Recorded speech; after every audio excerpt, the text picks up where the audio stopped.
त्रिकोणमिति के क्वेश्चन आपसे नहीं बन रहा है, कोई बात नहीं। अब हम लोग उसके अथवा में आने वाले प्रश्न को देखने वाले, मींस आपके अध्याय 10 को देखने वाले। हेलो एवरीवन, आई होप आप सभी लोग बहुत अच्छे होंगे और उतने ही अच्छे तरीकों से आप सभी लोगों का पढ़ाई चल रहा होगा। तो जैसे कि आप पहले ही देख चुके, जान चुके हैं कि हम लोग इस वीडियो के माध्यम से देखने वाले आपके अध्याय 10 को, ऊंचाई एवं दूरी को, जिसमें से हम लोग हर एक क्वेश्चंस को बहुत आसानी से समझेंगे इस वीडियो के माध्यम से।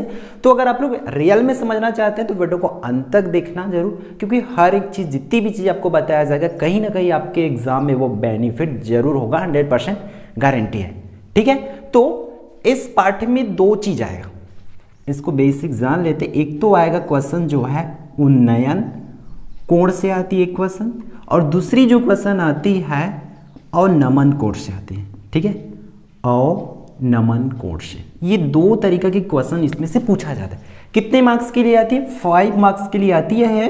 और ये पहले जो कोरोना काल था हमारा, उसमें ये चैप्टर को क्या कर दिया गया था, रिड्यूस कर दिया गया था, हटा दिया गया था, तो इसलिए 2 साल से इसका क्वेश्चंस नहीं आ रहे थे। बट इस बार जो है हमारे जो त्रिकोणमिति का क्वेश्चन आएगा 9th से, उसके अथवा में कौन रहेगा? उन्नयन कोण या अवनमन कोण, दोनों में से कोई एक क्वेश्चन आएगा। ठीक है, इसलिए आपके लिए कहीं ना कहीं से मोस्ट इंपॉर्टेंट वीडियो होने वाली है। तो वीडियो को इसलिए मैं बोल रहा हूँ, इसलिए अंत तक जरूर देखना, ताकि आपको हर एक चीज अच्छे से समझ आ पाए। ठीक है, अब देख लेते हैं इसमें क्या बेसिक डिफरेंस है अवनमन कोण और उन्नयन कोण में। तो उन्नयन कोण में जो कोण बनती है वो क्या होती है? नीचे से ऊपर की ओर बनती है। ठीक है, बेसिक डिफरेंस है, इसमें नीचे से ऊपर की ओर बनती है भाई, और इसमें क्या होती है? ऊपर से नीचे की ओर बनती है। इस तरीके से ये बेसिक डिफरेंस है इसमें। कैसे? जैसे कि इस तरीका की अगर कोण बनेगा, देखो ये नीचे से ऊपर की ओर जा रही है, तो ये कौन सी कोण होगी? यहां की जो कोण होगी वो उन्नयन कोण होगा आपका। ठीक है, आया। और अगर यही कोण यहां पर बने इस तरीके से, सिमिलरली ये क्वेश्चन है, और यहां पर ये थीटा हमारा यहां पर रहे, तो इस तरीके से वो ऊपर से नीचे की आ रही है, इसलिए ये कौन सा कोण कहलाएगा? अवनमन कोण कहलाती है। क्लियर? यही बस बेसिक डिफरेंस है इसमें। तो हम लोग डायरेक्टली अब आपके आते हैं किसमें? प्रश्नवाली में। प्रश्नवाली का भी प्रश्न पहला देख लेते हैं आपका। ठीक है, क्या बोल रहा है? जमीन पर स्थित किसी बिंदु से 90 मीटर दूर स्थित मीनार के शिखर का उन्नयन कोण दे चुका है हमें, उन्नयन कोण दिया हुआ है 30 अंश है। तो अब हमें मीनार की ऊंचाई ज्ञात करना है। ठीक है, ऐसे चैप्टर है जिसमें आप लोग कोई बड़ा सा, आप लोग देखिए अभी दशहरा में इतना बड़ा रावण बना था कि आप लोग उसकी ऊंचाई का अंदाजा लगा रहे थे कि 150 मीटर होगा, 200 मीटर होगा, 100 मीटर है, 30 फीट है, 40 फीट है, कुछ भी अपने मन से नंबर सब लोग अंदाजा लगा रहे थे।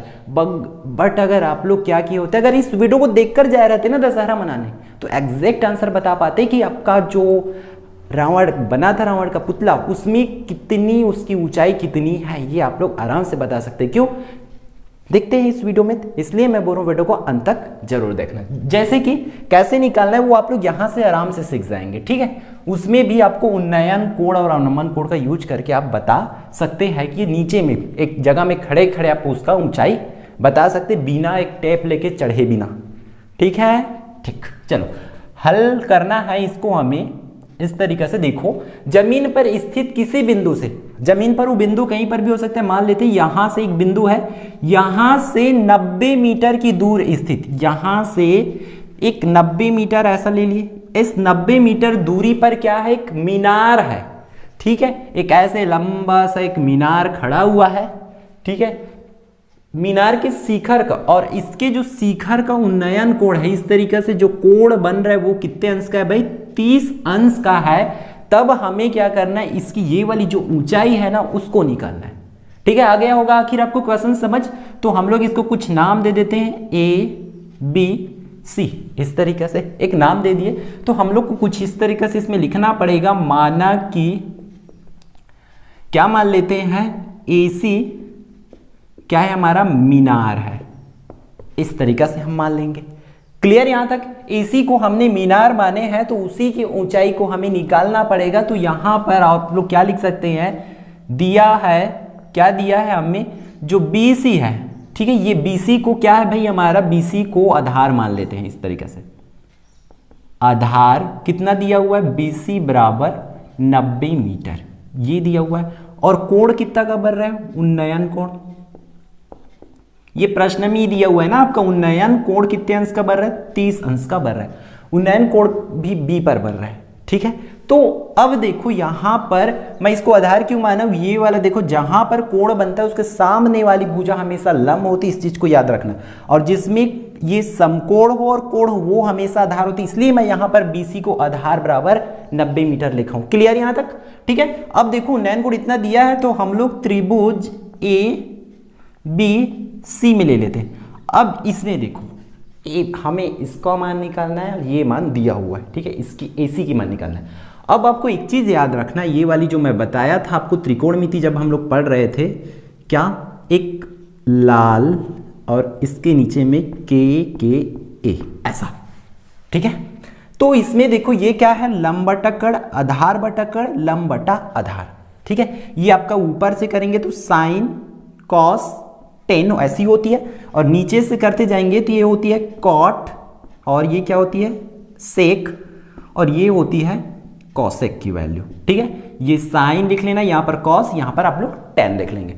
इतनी है, ये चीज को याद रखना और इसी स्किल को हम लोग को यहां पर यूज करना। देखो अब एक ऐसा अनुपात ढूंढना है आपको, ठीक है। क्यों लिखवाए अब समझो, एक ऐसा अनुपात ढूंढना है जिसमें क्या आता हो, लंब आता हो और क्या आता हो, आधार आता हो। अब यहां पर देखो लंब और आधार आना चाहिए, तो एक ही यहां पर ये वाली जोड़ी बन रही है, ठीक है, यही बन रही है ना लंब और आधार वाला। तो आप इसमें से देख जाए तो टेन ले सकते या कॉट थीटा ले सकते। अगर त्रिभुज एबीसी में हम टेन थीटा लेते हैं, मान के चलो इस तरीका से, क्योंकि उसी में लंब बटा आधार होती है ना, और हमें दो बस इससे मतलब होनी चाहिए, ऐसे अनुपात यहां से ढूंढना है। या तो हम लोग टेन थीटा ले सकते थे या तो कॉट थीटा ले सकते थे। मैं बार बार बोल रहा हूं इसलिए ताकि फर्स्ट क्वेश्चन है और बाकी क्वेश्चन आप इससे समझ के बना सको, इसलिए इसको बार बार बोला जा रहा है, ठीक है। तो tan थीटा हमने ले रखा है, tan थीटा बराबर क्या होता है, लंब बटा में क्या होती है, आधार होती है, ये आपको पता है। तो इस तरीके से उसको लिख ले, लंब बटा आधार। अब देखो tan थीटा, और थीटा की जगह कितने अंश का कोण बन रहा है, 30 अंश का, तो हमने 30 अंश इस तरीके से ले लेंगे। फिर लंब, लंब क्या है, देखो लंब आपका है AC और आधार क्या है आपका BC। क्लियर यहां तक। अब देखो जो वैल्यू पता है उसको लिखते चलो, 30 बराबर AC का मान हमें निकालना है तो AC को AC ही रखेंगे, ठीक है, बटा में BC को, देखो BC का मान कितना है 90 मीटर, तो उसको 90 लिख लिए। अब यहां पर देखो जो tan 30 अंश की मान होती है, आप टेबल में त्रिकोणमिति टेबल यहां पर देख सकते हैं, इसके हिसाब से है ना, tan 30 अंश का मान कितना होता है, 1 बटा में करड़ी 3 होता है, ठीक है, tan 30 अंश का मान। फिर यहां पर AC बटा दिया हुआ है 90, हमें AC का मान चाहिए इसलिए 90 को भेज देंगे इस तरीके से, 90 यहाँ भाग में उधर जाएगा तो देखो भेजेंगे तो वो किसमें जाएगा, गुणा मतलब ऊपर में जाएगा 90, इस तरीके से करड़ी 3 ये होगा। तो यही हो सकती है आपकी आंसर, यहां तक आप आंसर ले सकते हैं। बट आपके बुक में इसको क्या किया गया है, और भी आगे बढ़ा दिया गया है। कैसे बढ़ाया गया है, यहां से देखो, ठीक है, हम इसको कैसे लिख सकते हैं, 90 बटा करड़ी 3 है, इसमें परमेयीकरण करेंगे तो करड़ी 3 बटा करड़ी 3 ऐसे लिख सकते हैं। आगे बढ़ा रहा हूं ना, आप चाहो तो इसको आंसर ले सकते हो, लेकिन बुक में जो आंसर लाया गया मैं उसको बता रहा हूं। इस तरीके से AC, फिर देखो इसका गुणा, ऊपर का ऊपर गुणा करेंगे तो ये 90 करड़ी 3 हो जाएगा, होगा, और नीचे में करड़ी 3 और करड़ी 3 का करेंगे तो 3 बराबर में ये क्या हो जाएगी आपकी AC हो रही है। फिर यहां पर देखो 3 1 कम 3, 3 3 9, 3 शून्य शून्य, तो 30 करड़ी 3 बराबर में क्या हो रही है, ये आपकी AC हो रही। तो ये कंप्लीट आंसर हो जाएगी। इसमें अतः में आप लोग लिखेंगे, अतः उस मीनार की ऊंचाई क्या होगी, 30 करड़ी 3 मीटर होगी। क्लियर है, इतना आपको करना, इतना करते ही आपको 5 मार्क्स जो है मिल जाएगा, ठीक है। तो आई होप यहां तक आपको समझ आया होगा। अब हम लोग देख लेते हैं आपके नेक्स्ट क्वेश्चन नंबर 2 को।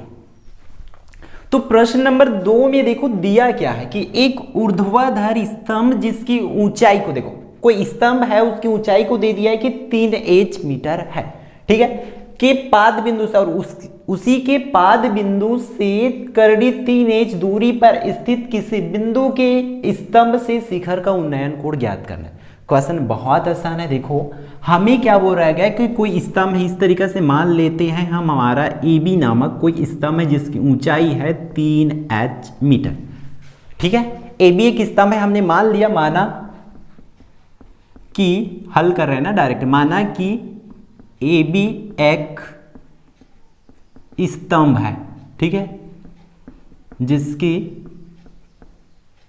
ऊंचाई कितना दिया हुआ है भाई प्रश्न में, जिसकी ऊंचाई 3h मीटर है। हमने जो प्रश्न में दिया उसी को फिर से लिख लिए यहाँ पर, ठीक है। अब यहाँ के इसके पाद बिंदु मतलब होता है उसके पैर वाली बिंदु से, पाद बिंदु मतलब पैर बिंदु, आराम से यही समझेंगे आप लोग।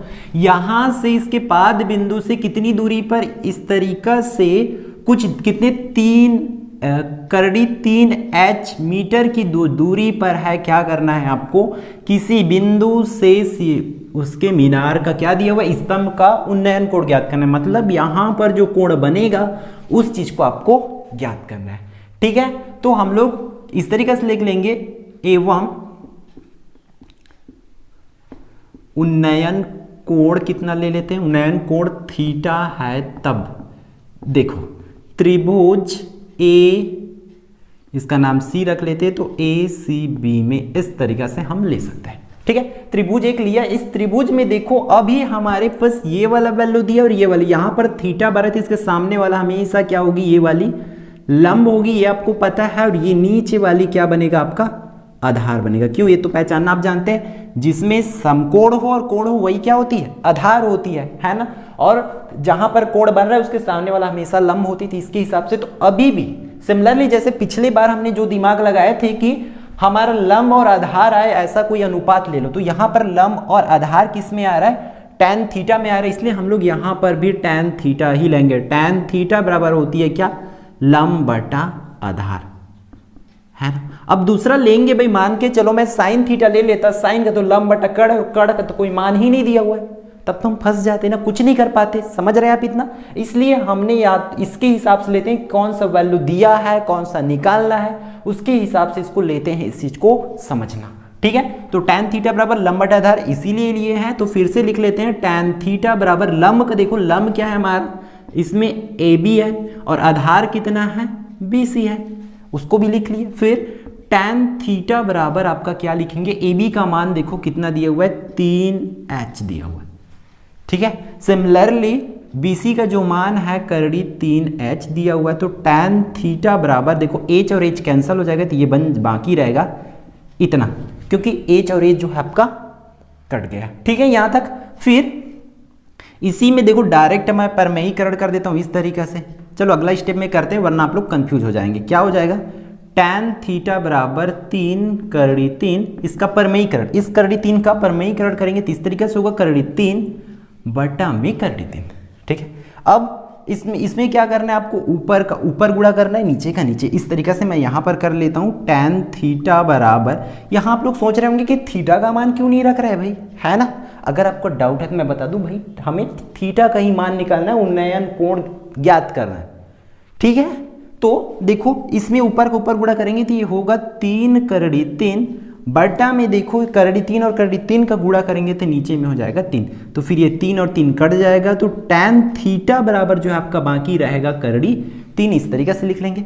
अब इसके बाद थीटा का वैल्यू कैसा आएगा, आपने त्रिकोणमिति में पढ़े होंगे प्रश्नावली 9.2 में, अगर नहीं पढ़े तो वीडियो अवेलेबल है भाई चैनल पर, आप लोग जा करके देख सकते हैं, ठीक है। वहां पर देखें इस तरीके से जब मान निकालना होता था तो हम क्या कर देते, फिर से अब आप लोग इस टेबल को देख लो, इस सारणी को देख लो, त्रिकोणमिति सारणी को, इसमें चेक करो कि करड़ी 30 कितने अंश का मान होता है, ठीक है। यहां पर करड़ी 30 कितने अंश का मान होता है, तो आप लोग देख पा रहे हैं कि 60 अंश का मान होता है, इसलिए हम लोग करड़ी 3 की जगह पे लिख सकते हैं 10 60 अंश, इसलिए थीटा बराबर कितना बन जाएगा 60 अंश, ये आपका आंसर हो जाएगा। अतः में क्या लिखेंगे, अतः स्तंभ के शिखर का उन्नयन कोण 60 अंश होगा करके आप लोग लिख लेंगे। क्लियर है, आई होप ये पूरी वीडियो आपको समझ आया होगा, पूरी क्लासेस आपके लिए यूजफुल रहा होगा। तो आपको सिर्फ क्या करना है, अगर आपको समझ आ गया तो आपके स्कूल ग्रुप में पूरा शेयर कर देना, अपने दोस्तों के साथ शेयर कर देना, अपने रिश्तेदारों में, छोटे भाई बहन दोस्त जितने भी है सबके साथ शेयर कर दो, ताकि उनका भी तैयारी आपके जैसे चैनल के माध्यम से अच्छे से अच्छा हो पाए। मुझे इस बात की खुशी होगा कि आपके 10th बोर्ड की तैयारी कराने में मैं आपका मदद कर पाऊँ, ठीक है। और वो तभी हो पाएगा, मैं ज़्यादा से ज़्यादा लोगों को तभी मदद कर पाऊंगा जब आप लोग वीडियोस को शेयर करेंगे, ठीक है। चैनल पर आते ही आप लोग चैनल को सब्सक्राइब करेंगे, ठीक है। तो मिलते हैं आने वाले वीडियो में, और कमेंट करके जरूर बताएंगे कि कौन सा क्वेश्चन और भी मैं आपको बताऊं, कौन सा चैप्टर और भी आपको पढ़ाऊं, ठीक।